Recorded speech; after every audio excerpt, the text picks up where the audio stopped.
Hommage musical à Michel Piccoli, monstre sacré du cinéma français. Michel Piccoli, nom de scène de Jacques-Daniel Michel Piccoli, né le 27 décembre 1925 à Paris-Trézy, et mort le 12 mai 2020 à Saint-Philbert-sur-Risle, dans l'Eure. Son premier film fut en 1950, Sans laisser d'adresse de Jean-Paul Le Chanois où il incarnait un journaliste aux archives et son dernier film, en 2013, sera Le goût des myrtilles de Thomas de Thiers. On ne dirigeait pas Piccoli. On le filmait. C'était inutile de lui donner des indications de jeu. Le personnage qu'il interprétait le guidait. Il accueillait l'évidence des choses de la vie, a réagi son ami Gilles Jacob.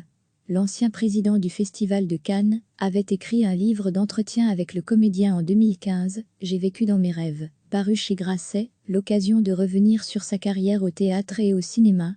Au collège d'Anel, à Compiègne, lors de la première apparition sur les planches du tout jeune adolescent de 10 ans, On est un enfant en 1935, un adulte s'était écrié, mais il existe, ce petit, jamais, pourtant, Michel Piccoli ne fit autre chose qu'exister, que ce soit au théâtre sa passion fondatrice, comme au cinéma.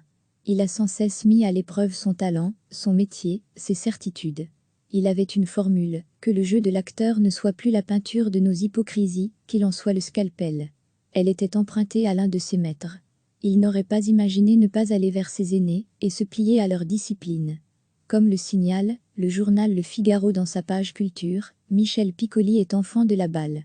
Les grands-parents, les grands-oncles étaient qui officiers, qui sénateurs, qui gouverneurs du Niger, qui industriels.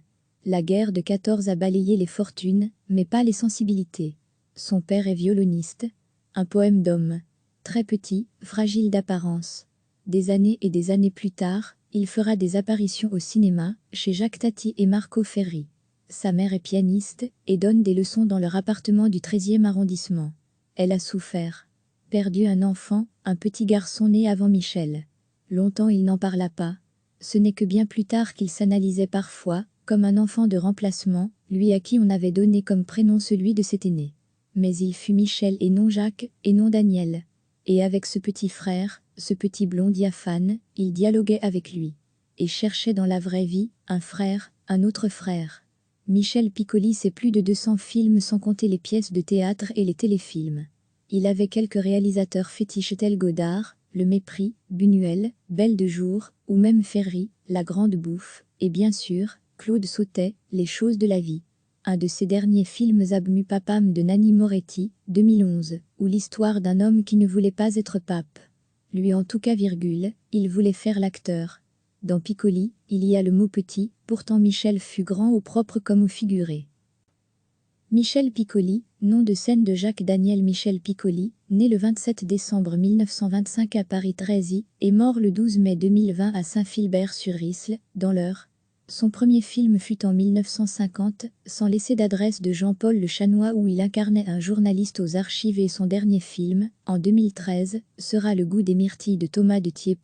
On ne dirigeait pas Piccoli. On le filmait. C'était inutile de lui donner des indications de jeu. Le personnage qu'il interprétait le guidait. Il accueillait l'évidence des choses de la vie, a réagi son ami Gilles Jacob. L'ancien président du Festival de Cannes avait écrit un livre d'entretien avec le comédien en 2015, J'ai vécu dans mes rêves, paru chez Grasset, l'occasion de revenir sur sa carrière au théâtre et au cinéma. Au collège d'Anel, à Compiègne, lors de la première apparition sur les planches du tout jeune adolescent de 10 ans, On est un enfant en 1935, un adulte s'était écrié, mais il existe, ce petit, jamais, pourtant, Michel Piccoli ne fit autre chose qu'exister, que ce soit au théâtre sa passion fondatrice, comme au cinéma. Il a sans cesse mis à l'épreuve son talent, son métier, ses certitudes. Il avait une formule, que le jeu de l'acteur ne soit plus la peinture de nos hypocrisies, qu'il en soit le scalpel. Elle était empruntée à l'un de ses maîtres. Il n'aurait pas imaginé ne pas aller vers ses aînés, et se plier à leur discipline. Comme le signale le journal Le Figaro dans sa page culture, Michel Piccoli est enfant de la balle. Les grands-parents, les grands-oncles étaient qui officiers, qui sénateurs, qui gouverneurs du Niger, qui industriels. La guerre de 14 a balayé les fortunes, mais pas les sensibilités.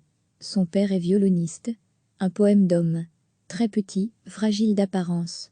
Des années et des années plus tard, il fera des apparitions au cinéma, chez Jacques Tati et Marco Ferri. Sa mère est pianiste, et donne des leçons dans leur appartement du 13e arrondissement. Elle a souffert. Perdu un enfant, un petit garçon né avant Michel. Longtemps il n'en parla pas. Ce n'est que bien plus tard qu'il s'analysait parfois, comme un enfant de remplacement, lui à qui on avait donné comme prénom celui de cet aîné.